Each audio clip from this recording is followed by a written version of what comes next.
Hey, fourth grade. Today for English class, you're going to be looking at special adjectives. Remember, an adjective is a word that describes a noun. It can tell us how many or what kind. And so we're going to be looking today at some very specific adjectives. The first type are called articles. The words a, an, and the are special adjectives called articles. So anytime you see a, an, and the, those are adjectives. Always. A, an, and the are always adjectives. They have a special title called articles. We're going to use the word a when we have a singular noun that begins with a consonant sound. And we're going to use and when we have a singular noun that begins with a vowel sound. So here's a couple examples. We saw blank monkey at the zoo. Well, monkey has a consonant at the beginning. So we're going to use the word a. We saw a monkey at the zoo. So when we have anteater in the sentence, we saw an anteater at the zoo. Anteater starts with a vowel, so we use an with a vowel. Let's go back and look at those. A with a consonant, and with a vowel. But when we have plural words, we're going to end up using the word the. We saw the monkey at the zoo. That's going to tell us what specific monkey. When we just use a, we saw a monkey. It could be any monkey. But when we use the, we're talking about that specific monkey. We saw the monkeys at the zoo. When it's plural, we use the to refer to the whole group. In other adjectives, we're going to use the with singular nouns to name a particular person, place, or thing, and with all other plural nouns. A proper adjective is an adjective formed from a proper noun. Remember, proper nouns are the ones that get capital letters. They're referring to a specific person, place, or thing. Miss Wiggins, McDonald's, Walmart. Specific ones that get names. Proper adjectives are always capitalized. So in this sentence here, we have Kendra lives in America. Kendra and America, we have proper nouns. But when we put it like this, Kendra is American, we've got a linking verb, and we've got American describing Kendra, so we've got a proper adjective here as the predicate adjective. Kendra is American.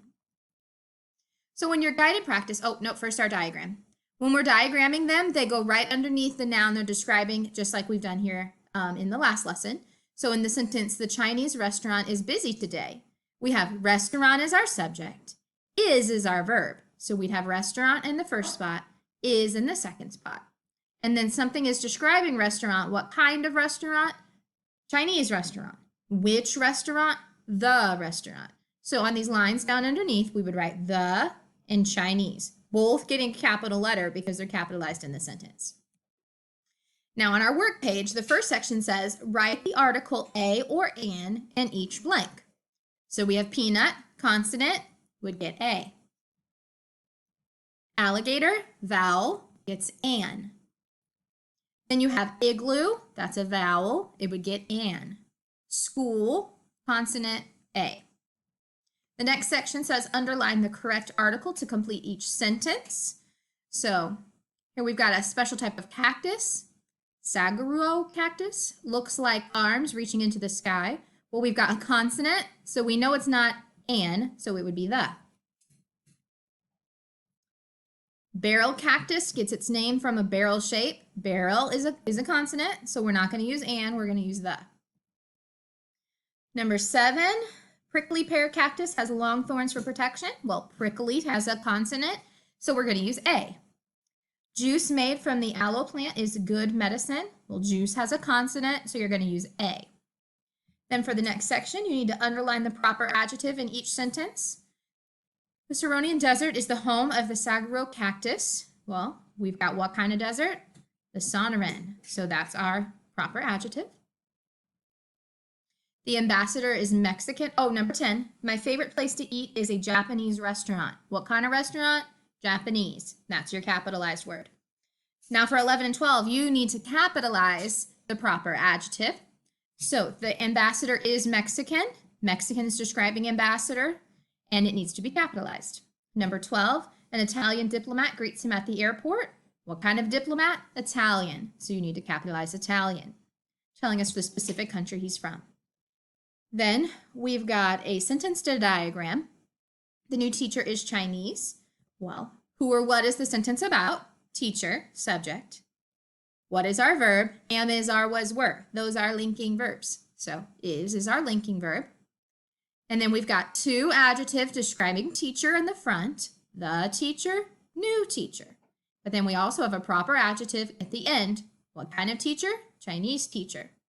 So here in the blanks, we would have teacher is Chinese. Notice this is a predicate adjective, so it's got a slanted line and it's written after. And then we've got the two adjectives at the beginning. Now, as you work on the back, you're going to do the same type of things, practicing with your articles, your a, an, and the, and then practicing with your proper adjectives, words that need to be capitalized that are describing your subject. Okay, now as we move on, you can pause here and do these pages, but I'm going to go ahead and move on to reading class. Okay, so yesterday in reading, you started reading the story about the My Prairie Year. It's an autobiography. My first question is, why is an autobiography written in first person? And that's because it's the story of that person's life. They are telling the story. So they're going to use I and me and my because they're describing what's happening to themselves. How was Eleanor's home different from Zoe's home? Well, there was lots of differences. The type of home, Zoe lived in a sod home. Eleanor lived in one made of pine boards. Zoe's family had to dig a deep well for water because there was no flowing water nearby, where Eleanor's family has the pond nearby. Choose one day of the week and describe what Eleanor usually did on that day. Well, it described each day of the week. And I think Sunday might have been my favorite day because she didn't have to do any work. And she had a Sunday school lesson and she got to ride on the horse. So that was her day of rest. Number 4, what was Eleanor describing when she said, my job was to trudge back and forth over the little wooden bridge, bringing back pail after pail of rainwater from our moat? So she was describing her job of carrying water on the wash day so they could wash their clothes.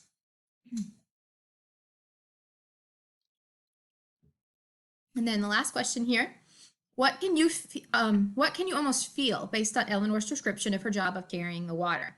Well, you can tell the weight of the heavy pails. You can see how tired she was from having to carry so much washing. So she just describes how it's not really a pleasant job. So it creates that feeling of hard work. Now, in today's lesson, you're going to finish reading the story. And so here's the vocabulary that you will come across in these pages. We have boisterous, enormous, incredible, scorch, transfixed, and urgent. Here's some sample sentences. The guard at the museum told the boisterous students that they would have to leave if they did not behave. Someone who's being boisterous is being very loud. Sounds like voice, sounds like your voice. Loud and rambunctious, running through the museum causing trouble. Number 2, Ron and Norma ordered an enormous pizza for their party. Enormous means very big. The Ferris wheel operator at the fair promised the crowd incredible views of the countryside from the top of his ride. Incredible, amazing, spectacular. Number 4, the flames from the burning house scorched the neighbor's garage. Scorched means burned. Number 5, the first time I saw Niagara Falls, I stood transfixed by the power of the rushing water. Transfixed, you can't move. You're just in awe looking at what's going on in front of you.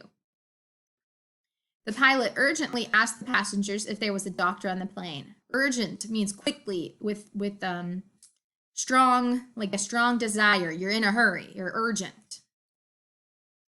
Okay, so I want you to read through the rest of this story today about My Prairie Year, and I want you to be looking for how she celebrated her 10th birthday. And then something happens in the story that leaves Eleanor so afraid she can't even scream. She's like, can't even, but something traumatic happens. So I want you to figure out what that is in the story. Then after you finish reading all the way to page 577, I then want you to go to your work page 221 to 222, and I want you to answer these questions about what happened in the story. You're looking for things that you would describe a pioneer as, some different answers about Eleanor, some things that happened. Then you're going to look up in your Bible, Philippians 4:6, and you're going to see how should a Christian respond when a difficult time comes. And then on the back, you're going to practice with your vocabulary and compare the two stories at the end. Okay. Then for spelling today, you're going to be doing page 111, practicing with your words. You have some words that you need to finish the ending of them so that you're practicing how the different endings are spelled. You're going to match some words to the definition and use some words in a sentence, practicing with those words. If you don't know what a word means, you could easily look it up on Google and get Google to give you the definition, and that might help you if you're struggling to find an answer.